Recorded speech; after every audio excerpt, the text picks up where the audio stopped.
بسم اللہ الرحمن الرحیم۔ محترم ناظرین السلام علیکم۔ میں آج اس ویڈیو میں حضرت خضر علیہ السلام کا واقعہ بیان کروں گی۔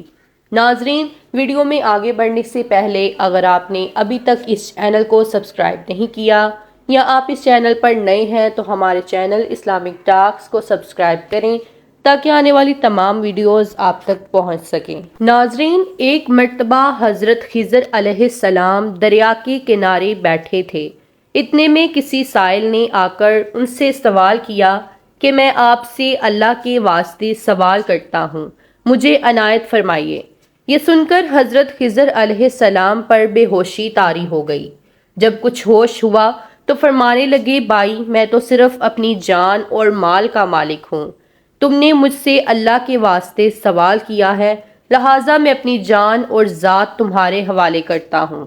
تم جس طرح چاہو اس کو استعمال میں لاؤ، بازار میں فروخت کر کے اس کی قیمت سے فائدہ اٹھاؤ۔ چنانچہ سائل ان کو بازار لے گیا اور ایک شخص سائمہ کے ہاتھ ان کو فروخت کر دیا۔ یہ سائمہ خرید کر ان کو اپنے گھر لے گیا، جس کی پشت پر اس کا ایک باغ تھا۔ چنانچہ سائمہ نے حضرت خضر علیہ السلام کو ایک کدال دے کر کہا کہ سامنے والا پہاڑ جو 3 مربع میل رقبے میں واقع تھا، اس کی مٹی کاٹ کاٹ کر باغ میں ڈال دو۔ اور یہ حکم دے کر سائمہ اپنی کسی ضرورت سے کہیں چلا گیا اور حضرت خضر علیہ السلام اس پہاڑ سے مٹی کاٹ کاٹ کر باغ میں ڈالنے لگے۔ جب سائمہ گھر واپس آیا تو اس نے گھر والوں سے دریافت کیا کہ کیا تم نے غلام کو کھانا بھی کھلایا ہے یا نہیں؟ گھر والوں نے جواب دیا کہ ہمیں معلوم ہی نہیں غلام کہاں ہے۔ یہ سن کر جب سائمہ خود کھانا لے کر باغ میں آیا تو اس نے دیکھا کہ وہ غلام یعنی حضرت خضر علیہ السلام تمام پہاڑ کی مٹی کاٹ کر ڈال چکے تھے اور اپنے کام سے فارغ ہو کر اپنے مولا حقیقی کی عبادت میں مصروف تھے۔ یہ دیکھ کر ان کو بڑا تعجب ہوا اور اس نے دریافت کیا، یہ تو بتائیے کہ آپ کون ہیں؟ یہ بات سن کر حضرت خضر علیہ السلام پر کچھ بے ہوشی سی طاری ہو گئی اور پھر فاقہ ہونے پر انہوں نے فرمایا کہ بھائی، میں خضر ہوں۔ جس کو سن کر سائمہ کے ہوش اڑ گئے۔ تو نے یہ کیا کیا؟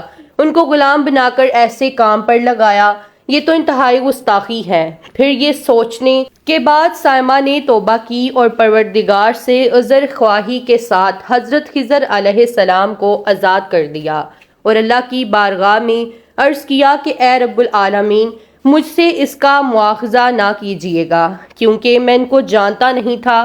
اس کے بعد حضرت خضر علیہ السلام نے دعا فرمائی اور سجدہ شکر بجا لائے کہ اے میرے پروردگار، میں تیرے ہی حق میں غلام بنا اور تیرے ہی حق میں آزاد ہوا، اس پر تیرا شکر گزار ہوں۔ بعد ازاں واپسی کی اجازت لے کر جب دریا پر واپس آئے تو دیکھا ایک شخص کھڑا دعا مانگ رہا ہے کہ اے میرے رب، حضرت خضر علیہ السلام کو غلامی سے رہائی عطا فرما دے اور ان کی توبہ قبول فرما لے۔ حضرت خضر علیہ السلام نے یہ دیکھ کر اس شخص سے دریافت کیا کہ آخر تو کون ہے؟ تو اس شخص نے بتایا کہ میں تو شازون ہوں، آپ کون ہیں؟ انہوں نے فرمایا کہ میں خضر ہوں۔ اس کے بعد شازون نے کہا، اے خضر علیہ السلام، آپ نے اپنے رہنے کے لیے مکان بنا کر دنیا طلب کی ہے، کیونکہ حضرت خضر علیہ السلام کا دریا کے کنارے پر ایک عبادت خانہ تھا۔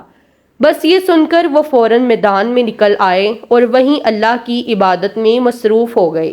اس کے بعد حضرت خضر علیہ السلام نے اسی جگہ پر ایک درخت لگایا اور اس کے سائے میں عبادت شروع کر دی۔ تو آواز آئی، اے خضر، جب تم نے درخت کے سائے میں سجدہ کیا تو تم نے دنیا کو آخرت پر ترجیح دی۔